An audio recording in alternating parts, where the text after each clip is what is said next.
So I had the volume. Yeah, I had the volume up this time. All right, so we're picking up in revealing Christ back in Revelations.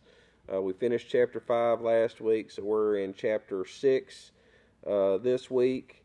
As I said last week, if you don't know where to find Revelations, it's the last book of the Bible, and chapter 6 is between 5 and 7. So there you can look it up and find it with ease, hopefully. So we're actually moving through Revelations actually pretty good now that we're up and going. Do you need a pen? I got stuff. I got crayons.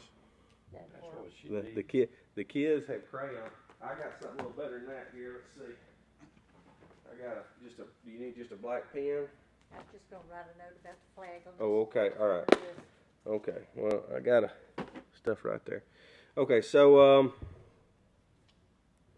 this is the 7 seals, and we talked about last week about the scroll with the 7 seals and how John was weeping because there was no one found worthy to open the seals, and then the Lamb came forward and he was worthy, and we talked about the seals being, this being God's revelation of what is going to pass, and then he's sealing it with the 7 seals representing perfection, representing, his will and all that, and only one is perfect to God was suitable to break those seals and read what was in them, and that, of course, was the Lamb, who is Jesus Christ, the root of Jesse, the line of the tribe of Judah. So we pick up here in chapter 6. Now this is going to talk about the 7 seals, and we're going to start talking about what happens with the breaking of each of these seals.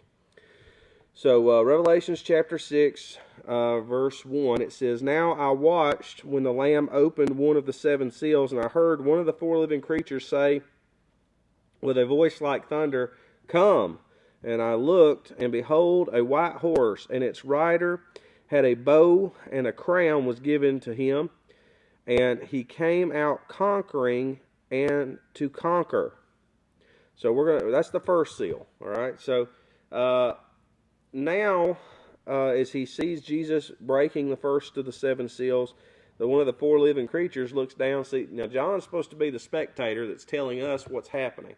So he looks down, and this is Jonathan's redneck in this, but it's like, "Come on up here, boy." In other words, come closer, come see what's happening. So, John's getting an upfront, is a voice like thunder, and he's calling out. Now, this is again we've already talked about the 4 living creatures. I don't want to dwell on that too much, but he's commanded to come forth and see. So he's looking, and when he sees the seal, what he sees is a white horse, a rider. Let me read this, verse 2. "And I looked, and behold, a white horse, and its rider had a bow, a crown, and was given him, and he came out conquering and to conquer." So this first horse, okay, a white horse. So there's some significance there. This animal represents an unparalleled time of world peace, okay? A white horse, you think about a white horse, a king or a prince or a conqueror, a victorious individual comes on a white horse. Now this is a false peace, though. This is not the true peace that Jesus brings. This is a false peace. It says here, a false peace that is to be short-lived. The peace will be unsheared. Excuse me. The peace will be ushered in by a series of false messiahs, culminating in the Antichrist. In what it's talking about here, if you think about it in this context, this peace, this horse is going to come out, this rider is going to come out, and he's going to conquer, but he's going to do it by means of peace. Now, this could be through falsehood, this can be through lying, this can be through deceit, whatever ways of making peace. I would almost call this a politicism. This will be a political, this will be a backroom deal making kind of peace, right? What you have here, and the reason we say this, and John MacArthur elaborates on this a little bit, he had a bow, and a bow is a weapon of war, right? But the significant thing here is, while he had a bow, he had no arrows. In other words, he had a weapon for war, but he did not bring with him war. Because to bring the bow and the arrows would have been to bring war. But he's not conquering by war. He's conquering by peace, right? So this is I'm not sure how to articulate it really any better than MacArthur did, but this is a peace that's coming almost through deal making, through deception, through tricking people into thinking everything's okay, and you kind of have in a sense, you can kind of see an essence of that almost in modern government. And what I mean by that is there's a lot of we have a lot of, to say we're at peace might be hard for a lot of people to swallow, because there's so many things going on in the world that are not peaceful right now, like Ukraine and Russia, obviously.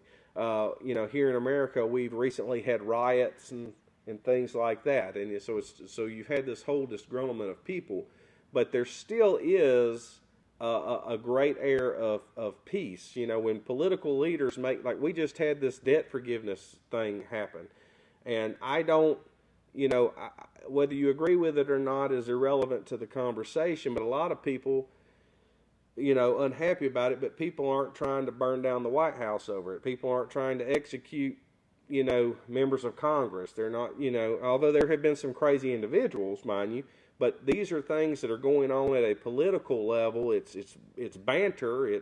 There used to be a guy who used to say suits and ties and precious lies. It's that type of peace where people are lied to. They're led to think things are a certain way. Everything's going. It's just like this student debt forgiveness. It's not debt forgiveness. It's debt transfer. So it's but it's, you guys understand what I'm saying. There's this whole underlying current, and while people are upset, people aren't shooting one another and murdering one another because of debt forgiveness, or you know what I'm saying? Like there's plenty of yakety yak. You understand what I'm saying? People are pretty plain to tell you what they think, but they're and I just say that is only just a drop of what we're talking about here. We're talking about complete and total deceit of nations and of groups of people, so they think everything's okay, and that white horse, that leader, that one that and all these false teachers are pointing, eventually culminating in the Antichrist, right? Because we're all headed towards something. We're one that's going to bring peace, going to bring world peace. What was it, Miss Congeniality, the movie? And my wife loves that movie. And the answer is always, when they ask him, what do you when the girls don't know, the joke is when they don't know the answer to the question, world peace, okay? And that's what they're talking about here, is this person is going to bring it's not going to be a real peace, but it's going to appear, it's going to be suits and ties and precious lies, and it's going to be a time of peace. It goes on here. Let me back up here just for a second. It goes here talking about the crown, that he was, the bow is a symbol of war. Absence of arrows implies that his victory was a bloodless one, a peace won by covenant agreement and not by war. The crown, this word here actually refers to a laurel wreath that a winning athlete might wear.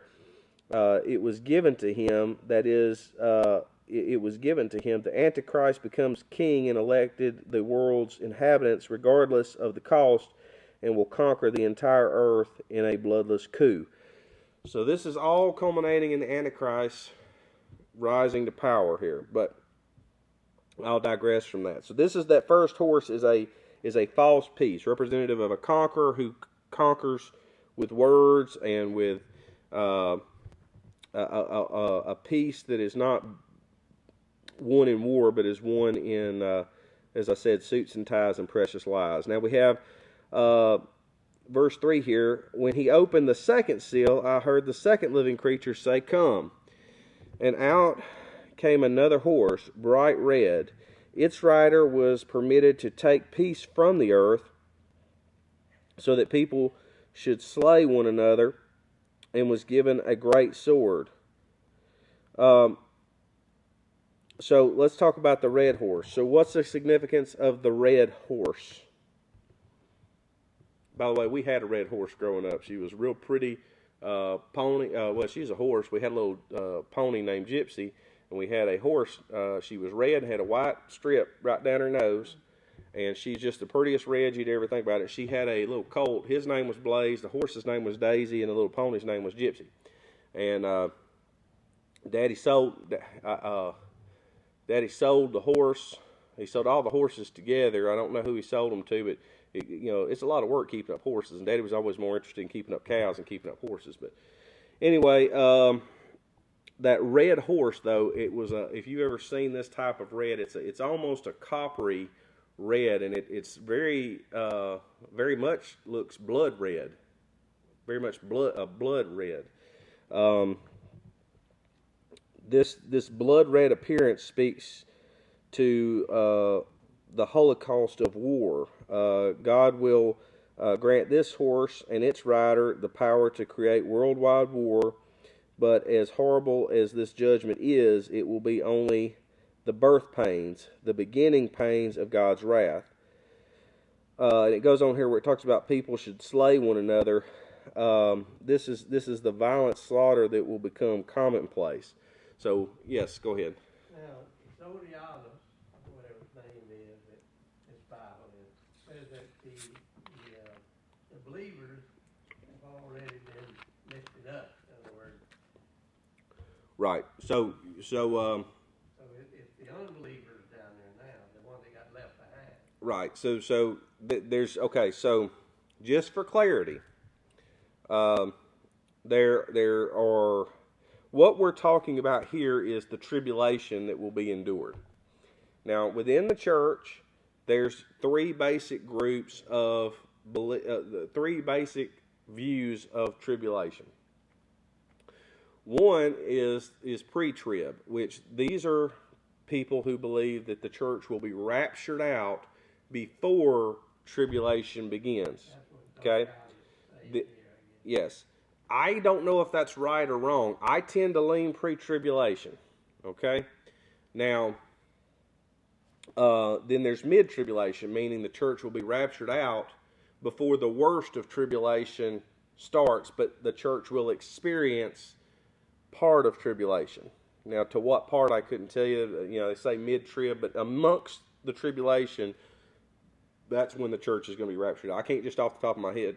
We'll probably get into that later, but for the sake of this. And then there's post-trib, which means the church will endure all of tribulation and then be raptured out before Armageddon, all that.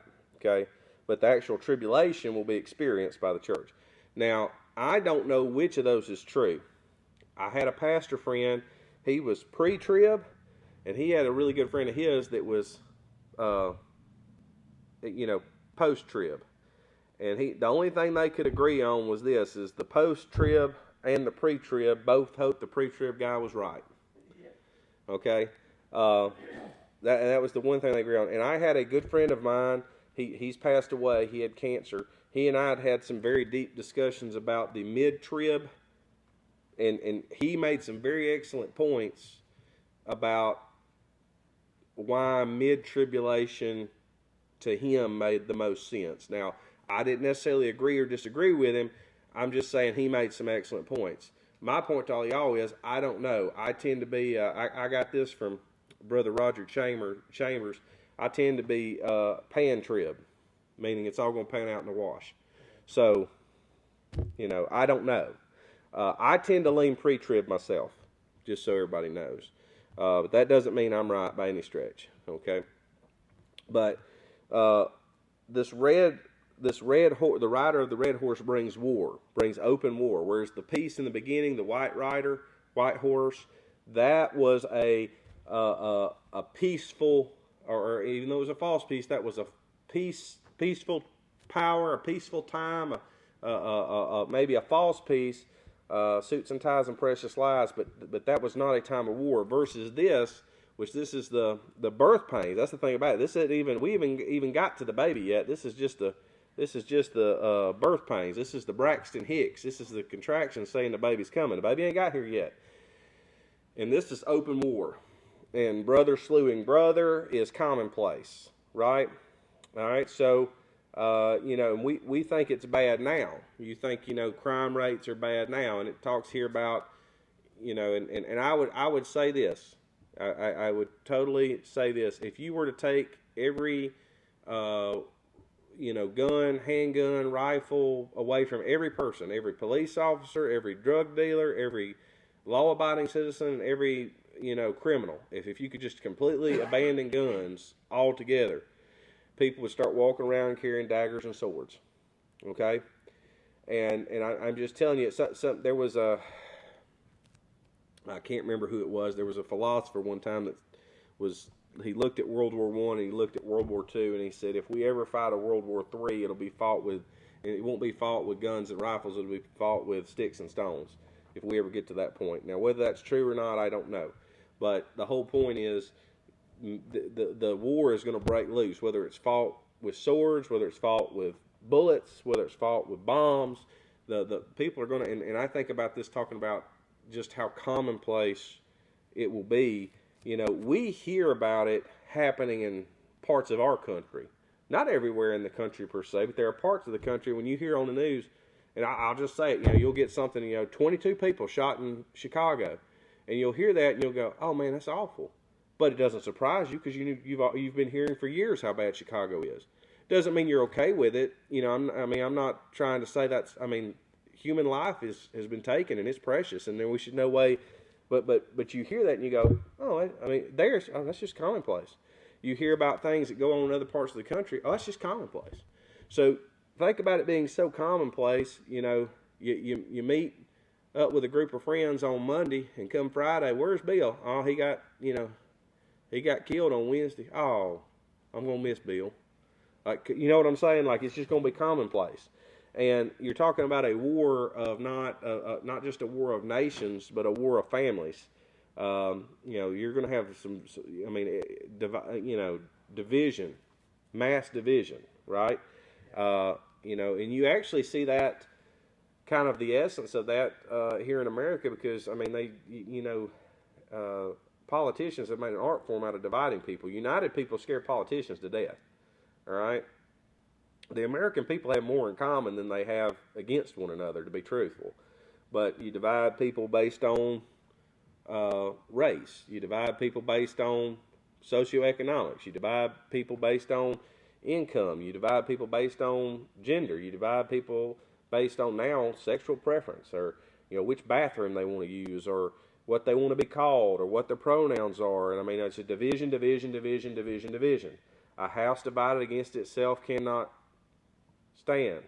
And the thing about it is, if you and I are arguing about whether or not it's okay for me to have a pistol, or whether or not you want to be him, her, or she, okay, we're so focused on things that don't matter, we don't see all the chess pieces that the suits in Washington are moving around. And people hear that kind of discussion, it's like, oh, you're just a conspiracy nut. It's like, no, I've never subscribed to that.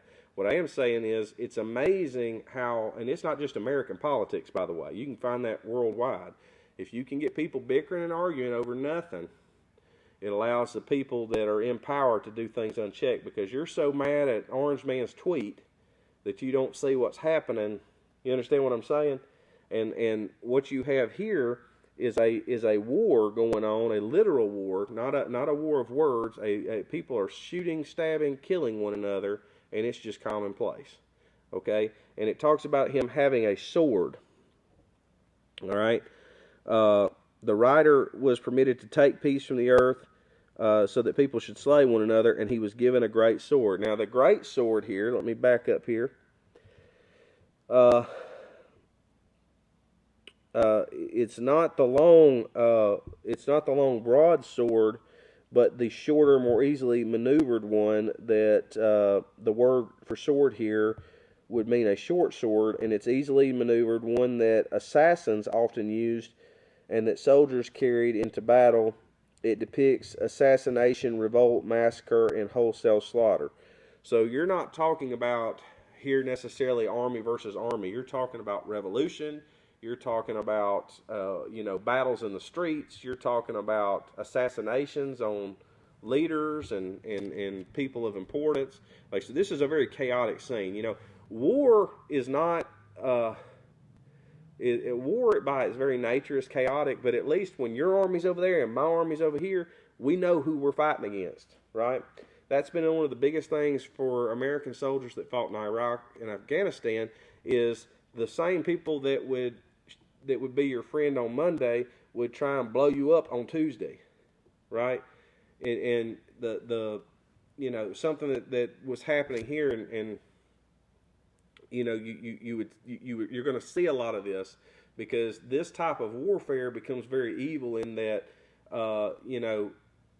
one of the things that really has affected American soldiers here, if you talk to them, those that have been shell-shocked, is a lot of these people they would fight would use women and children like shields, right?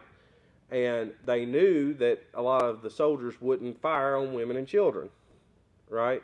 So they would use them as a shield. In the meantime, they're getting shot at. Only to turn out later, when they shoot the guy that was holding the gun to the woman's head or whatever, they shoot him, he falls, the woman drop down, pick up the gun, and pick up where he left off. Like, I'm not making that up, but I'm just saying, you're talking about some type of warfare like that. It's going to be chaos. You're not going to know who's your friend, who's your foe. I mean, it's just going to be mass chaos, just a bloodbath, okay? Now, picking up here in verse 5, when he opened the third seal, I heard the third living creature say, "Come," and I looked, and behold, a black horse, and its rider had a pair of scales in its hand. And I heard what seemed to be a voice in the midst of the four living creatures saying, "A quart of wheat for a denarius, and 3 quarts of barley for a denarius, and do not harm the oil and wine."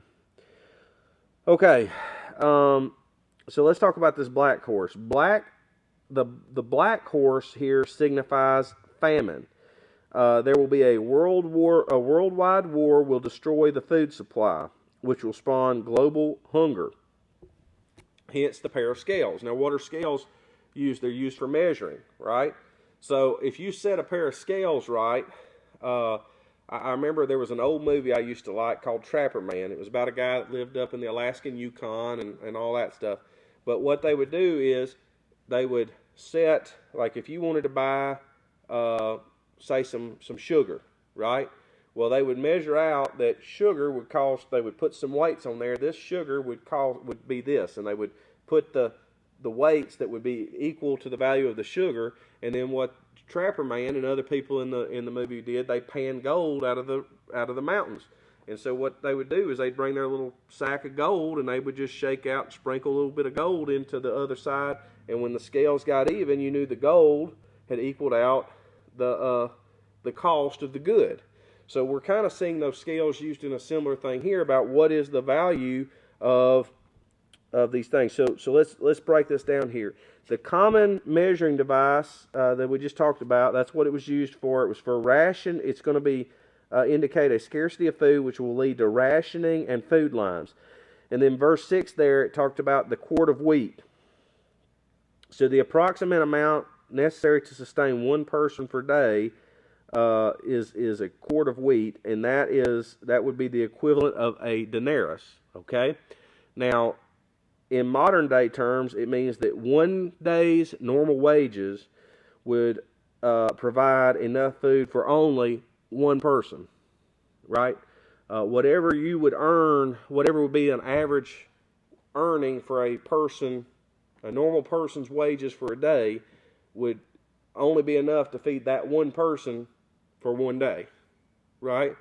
So literally people working for their food. 3 quarts of barley. Barley was usually, was a lesser quality. It was used as grain for animals, low in nutrients, and it was cheaper than wheat. But a day's wage provided only enough for a small family's daily supply. Okay, so if you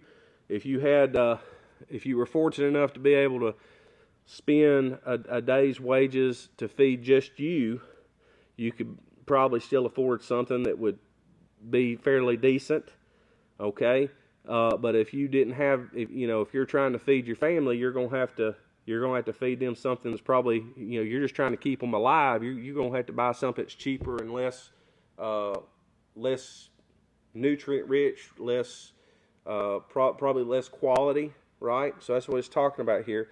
And then you have, let's move forward on the next thing here. It mentions the oil and the wine. It says, don't touch the oil and the wine. Although the point could be that these foods will not be affected by the famine, a more straightforward meaning would mean that,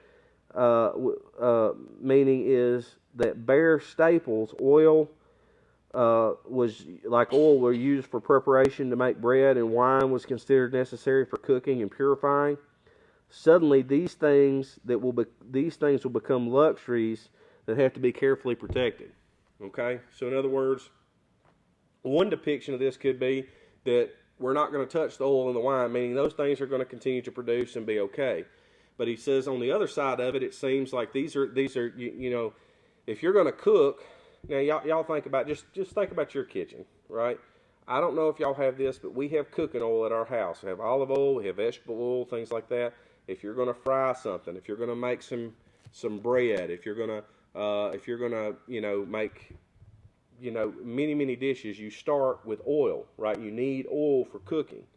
And then you think about the wine. Wine was used to purify, like you would actually, there was bacteria in the water, so they would actually pour wine into the water. It'd be very watered down, but the alcohol in the wine would kill the bacteria in the water, and then the family could drink the water.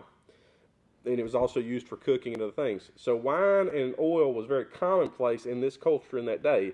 It would be nothing to find wine and oil in a household. It was common. It was as common as bread in our households today. However, it could be that those things are just going to remain plentiful and it's not going to be a big deal. More than likely, though, in a world famine, these things are going to become so precious that they have to be guarded like jewels, right? If you think about it in the context of this, and they talk about wars and sieges and things like that, if you were trapped in a castle, let's say, right, and there's an army at your gate, and you're trying to outlast, what they would do, this is how a siege would work, they would just surround a city or a castle or whatever they were trying to siege, and there's no people in, no people out, and so whatever food you got there, that's it. But the people outside, they can keep bringing wagons and more supplies in, and what happens over time is food becomes more precious than diamonds, than rubies, than gold, and you'll have people inside the city, wealthy people, trading diamonds and rubies for potatoes, for flour, because or maybe a piece of a goat or a pig or something. But you got people, they value living more than they value rubies, right? And jewels and gold. So what you're seeing here in this broken seal is that. That's the way I lean on this. MacArthur says it could go either way. He doesn't know. He kind of paints a picture. It could go either way. Verse 7. When he opened up the fourth seal, I heard the voice of the fourth living creature say, "Come." And I looked, and behold, a pale horse, and the rider's name was Death, and Hades followed with him. And they were given authority over a fourth of the earth to kill with the sword, and with famine, and with pestilence, and by wild beasts on the earth.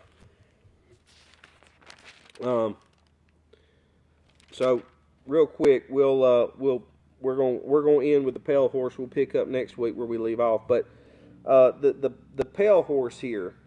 Now the word pale actually comes from the Greek word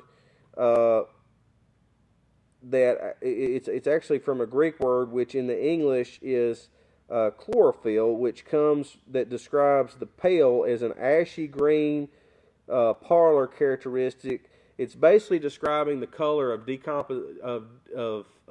decomposition of flesh.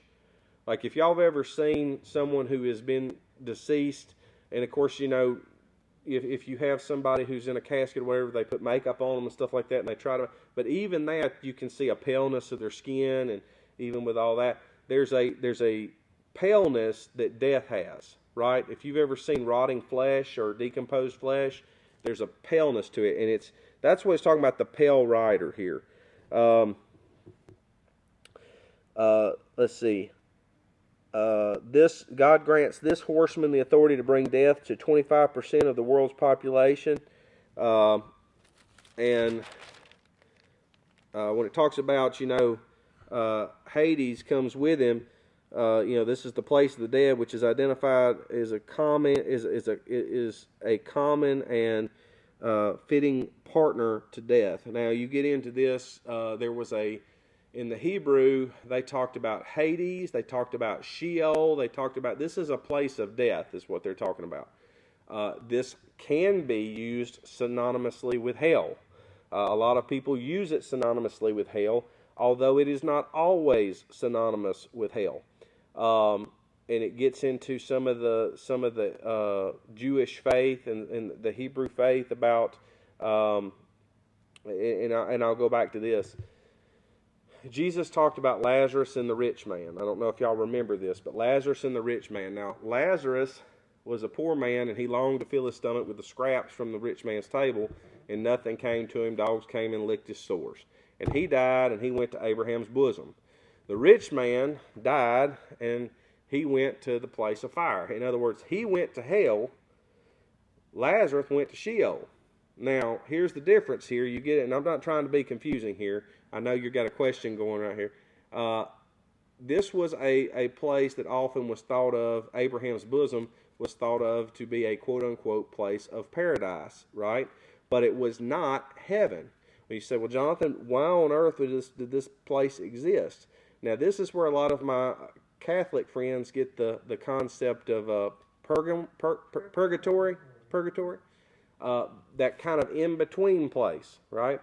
Now, here's the thing. Jesus died, right? Now, you got to remember all these people, Abraham, Isaac, Joseph, David, Daniel, all these great people of Scripture died before the Messiah. Since they couldn't know the Messiah, did God just dump them all in hell and said, sorry, you guys didn't live long enough? That wouldn't be very good of a God that had made all these promises to them. Okay? So they went to what? Abraham's bosom, or this place that maybe we could call Sheol or whatever. And it was kind of that they believed, but they had not yet had the opportunity to believe upon Jesus. Okay, they believed God. What Abraham believed God, and it was accounted to him as what? Righteousness. All right. So all that being said, Jesus comes. He dies on the cross. And it says he came to set the captives free. All right? Now, that could have more than one meaning. Meaning that the captives to sin were set free, but also those who believed, who were in paradise, but not yet in heaven. All right? Now, I know this gets into a deep well. All right? I used to have a friend when you'd say, well, and he'd say, that's a deep subject for such a shallow mind. Okay, this gets into a deep well, I understand that. But Jesus comes, sets the captives free, meaning that Sheol, that place, all right, those people have been redeemed by Christ, and now they are where they ought to be, which is with God the Father, right? Because the Messiah completed his mission. So now someone post-Messiah, okay, they die in their sins. Well, there's no longer that buffer, because Jesus came and set all the ones before him who believed free, and all those who didn't believe, like the rich man. Do you understand what I'm saying? And it gets into a cultural thing between the Jews and the Hebrew. There's a lot of faith that they pass on that is not written. Okay. And I'll give you another example of this. This is one of the things, this is when the Jewish leaders decided to kill Jesus. This was the final straw when they decided they were going to kill Jesus. When Jesus brought Lazarus back from the dead. Because Lazarus had been dead 4 days. And though you won't find this written here, okay, it was common knowledge among the Jews that only the Messiah could bring someone back to life who had been dead longer than 3 days. because they believed the Spirit, the essence of life, hovered around you for 3 days. And that's why it was possible that if someone died, they could be revived within that period of time. But if they had been dead longer than 3 days, that is something only God himself could do. God being the Messiah, right? God made flesh. So when Jesus brought Lazarus back from the dead, and I always struggle with this, and I say this often, I could not understand how the Pharisees could crucify Jesus because their one job was to be on the lookout for the Messiah, and they blew it. They didn't blow it. They knew exactly who he was. He just wasn't who they wanted him to be. They killed Jesus knowing he was the Messiah. That's something that we don't teach enough. They knew exactly who they were killing, who they were hanging on that cross. But he wasn't the Messiah they wanted him to be. Okay? Again, that's a deep subject for such a shallow mind. Okay? But I digress. We're going to end there with the pale horse. But he brought about death with him to 25% of the world. It talks about he killed with famine, he killed with plague, he killed with the sword, and even wild animals. And I don't know if y'all listen to Rick and Bubba, but Rick's all the time talking about anytime there's an animal attack in the news, he says, I'm telling y'all. You know, they'll have there was one, a lady she had a python, she got eaten by her own python. Something like that happened, and somebody else, they woke up and the dog had eaten their ear off or something. Like anytime a story like that comes up, he's like, I'm telling you, all these animals, they against us. It's the end time prophecy right there, coming true. All right. Any questions, comments, concerns, redirects, clarifications? Just one thing.